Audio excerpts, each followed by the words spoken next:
பரவலாக 100 ரூபாய் நோட்டுக்கு தட்டுப்பாடு ஏற்பட்டுள்ள நிலையில் 500, 1000 ரூபாய் நோட்டுகளை ஏற்க பெரும்பாலான நிலையங்கள் மறுத்து வருகின்றன. இதுகுறித்து புதிய தலைமுறை தொடர்ந்து பிரத்யேகமாக செய்திகளை வெளியிட்டு வருகிறது. அந்த வகையில் சென்னை மெட்ரோ ரயில் நிலையத்தில் என்ன நிகழ்ந்தது? நமது செய்தியாளரின் கள தகவல்களை இப்போது பார்க்கலாம். ஒரு 500 ரூபா 2000 ரூபா புது நோட்டு இருக்கு. மெட்ரோ ட்ரெயினில் சில்லறை வாங்குறதுக்காண்டி போகிறேன். மெட்ரோ ட்ரெயினில் போகிறேன், சில்லறை இருக்கான்னு பார்ப்போம்.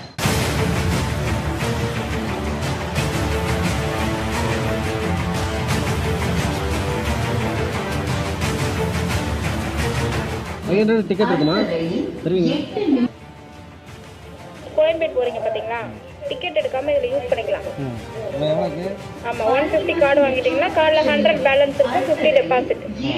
அதில் உங்களுக்கு அந்த ட்ராவல் கார்டில் பேலன்ஸ் இருக்க வரைக்கும் நீங்கள் ட்ராவல் பண்ணிக்கலாம். அதுக்கப்புறம் ரீசார்ஜ் பண்ணிக்கோங்க. ஒரு சிக்கல் வராதுல? நீங்கள் 500 கொடுத்து 150 வாங்கிக்கோங்க, 350 சேஞ்ச் கொடுத்துட்றேன்.